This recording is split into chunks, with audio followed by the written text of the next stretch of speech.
दोस्तों, जैसा कि मैं बता दूँ आपको कि मैं खुद ही एग्ज़ाम पिछले साल दिया है और मेरा CUT 1 भी क्लियर हो गया था। CUT 2 में मेरा वो ट्रेड में कुछ मार्क्स रह गया था। तो मैं पिछली बार जो एग्ज़ाम दिया हूँ, मैं उसी के आधार पर आपको बता रहा हूँ। मैं खुद ही इस बार भी तैयारी कर रहा हूँ और मैं एग्ज़ाम देने वाला हूँ। 16, 17, 18 में जो एग्ज़ाम है, तो मैं आपको यही बता रहा हूँ कि आप लिमिटेड चीज़ को ही पढ़ें। ज़्यादा स्ट्रेटजी के चक्कर में ना पड़ें कि ये पढ़ लूँ, वो पढ़ लूँ। जो आपने अभी तक पढ़ा है उसी को रिवाइज़ करें। साइंस में जो पढ़ा है, मैथ में जो पढ़ा है, रीजनिंग में जो पढ़ा है, ज़्यादातर आप मैथ, रीजनिंग, साइंस को आप एकदम अच्छे से कवर कर लें। मैथ, रीजनिंग को तो बहुत अच्छे से कवर कर लें, क्योंकि ये आपको CUT 2 में भी काम देने वाला है। मैथ, रीजनिंग अगर आपका स्ट्रॉन्ग हो जाएगा तो आपको आगे ट्रेड में भी ट्रेड पढ़ने का मौका मिलेगा। और बेसिक साइंस तो बहुत ज़रूरी है। बेसिक साइंस आगे चलकर आपका वही आपका डिसाइड करेगा कि आपका फाइनल सिलेक्शन होगा या नहीं होगा। तो मैं दोस्तों आपको यही बता रहा हूँ कि जो मैंने एक्सपीरियंस किया है CUT 1 में, वही आपको मैं बता रहा हूँ। मैंने पिछले साल बहुत कम कम दिनों में पढ़कर और एकदम सही चीज़ पढ़कर मैंने CUT 1 को क्लियर किया। ज़्यादातर मैं उसके लिए कम समय मिला था, बहुत कम समय में मैंने पढ़कर इसको क्लियर किया है। मैंने पिछले साल का पेपर देखा और ये देखा कि उसमें ज़्यादातर क्या क्वेश्चन पूछे गए हैं। तो मैंने देखा उसमें रीजनिंग का है, 25 क्वेश्चन रीजनिंग। तो मैंने रीजनिंग को सबसे पहले देखा और रीजनिंग को सॉल्व करना स्टार्ट कर दिया। रीजनिंग और मैथ को मैंने सॉल्व किया। साइंस को मैंने पढ़ना धीरे धीरे स्टार्ट किया। मैं अभी स्टार्टिंग फेज में ही था मेरा तैयारी, तो मैं बहुत कम समय मुझे मिला था और मैं उतने ही दिनों को बहुत अच्छे से यूटिलाइज़ किया। आप भी इसको बहुत कम समय में अच्छे से यूटिलाइज़ करके निकाल सकते हैं। आप ज़्यादा स्ट्रेटजी के चक्कर में ना पड़े कि मुझे ये पढ़ना है, वो पढ़ना है। आपने जो पढ़ा है वो वही इनफ है। आप उसी को बार बार रिवाइज करें। मॉक और एनालिसिस, इसी चीज़ को आप बार बार रिपीट करते रहेंगे, आपका एग्ज़ाम क्लियर हो जाएगा। इसमें कुछ बहुत स्पेशल नहीं करना है आपको।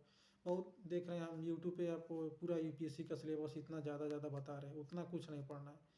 मैथ, रीजनिंग का सिलेबस आपको ऑफिशियल डाउनलोड करना है, उसको प्रिंट आउट निकलवा लें या खुद आप लिख लें उसको और चिपका लें जहाँ आप पढ़ रहे हैं। अब लाइब्रेरी में पढ़ रहे हैं, लाइब्रेरी में चिपका लें। आप घर पे पढ़ रहे हैं, घर पे चिपका लें।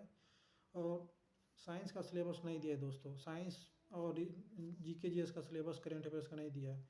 उसमें आप उसको जो मन वो पूछ लेगा, आप कुछ नहीं कर पाएंगे। इसलिए आप जो अगर आप साइंस का सिलेबस अगर आप देखना चाहें तो NCERT से उसका जो है 10th लेवल का दिया है, 10th लेवल का भी आप पढ़ सकते हैं। तो कुछ चीज़ें हैं साइंस का सिलेबस जिसे दोस्तों मैंने लिख रखा है। तो अगर आप चाहें तो मैं आपको टेलीग्राम पे भेज दूंगा, आप टेलीग्राम से हमारे जुड़ जाएंगे। मैं आपको दिखा देता हूँ। मैंने साइंस का सिलेबस लिखा है, पूरा अच्छे से लिखा है आपको। फिजिक्स का और एक केमिस्ट्री का और ये बायोलॉजी का। इसमें इन्वायरमेंट भी आपको दिख जाएगा, यहाँ पे इन्वायरमेंट भी।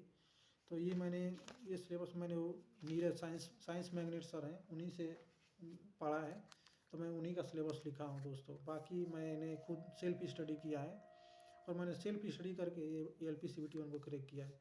मैंने कहीं कोचिंग ना कोई पेड कोर्स कुछ नहीं लिया था मैंने दोस्तों। मैंने सिर्फ अपने से यूट्यूब से पढ़ के और खुद से पढ़ के LP CUT 1 को क्रैक किया है। आप ज़्यादा इधर उधर ना भटकें, आप खुद से पढ़ के भी क्रैक कर सकते हैं। यूट्यूब पे इतना ज़्यादा कंटेंट है दोस्तों, आप उसको एक एक टॉपिक डालिए, एक एक टॉपिक पढ़िए और अच्छे से उसको रिवाइज करिए। और मॉक आप टेक्स्ट बुक पे ले लीजिए, टेक्स्ट बुक का मैंने भी लिया है, उस पर आप अच्छे से लगाते रहिए, मॉक लगाते एनालिसिस करिए आप चैप्टर वाइज, सेक्शन वाइज, या और फुल टेस्ट लगाइए। आप प्रीवियस ईयर क्वेश्चन आप ज़्यादा से 15 सेट दिया हो दोस्तों, उसको आप 15 सेट लगा लीजिए। आप सबसे अच्छा जो मैंने बताया था आपको दोस्तों, ये कि आप ऐसे निकलवा लीजिए। आप ऐसे निकलवा लेंगे तो आप सॉल्व भी कर पाएंगे। सॉल्व कर पाएंगे तो आपको और बहुत अच्छा से आप उसको रिवाइज कर सकते हैं। 15 सेट हुआ था पिछले साल 2024 में और 15 सेट को आप बार बार सॉल्व कर दीजिए। ये ज़्यादा से ज़्यादा आप करेंगे, आपको और अच्छा से बेनिफिट मिलेगा। दोस्तों, मैं कोई अलग नहीं हूँ, मैं भी आप ही की तरह हूँ और मैंने भी पिछले साल पेपर दिया है और मैं भी इस बार तैयारी ही कर रहा हूँ। तो आपको जो भी मैं बता रहा हूँ, मैं पिछले साल का पेपर के गाइडेंस से ही बता रहा हूँ। अगर आपको ये वीडियो अच्छा लगता है तो आप इसको लाइक, सब्सक्राइब और शेयर ज़रूर करते हैं। मिलते हैं नेक्स्ट वीडियो में, तब तक जय।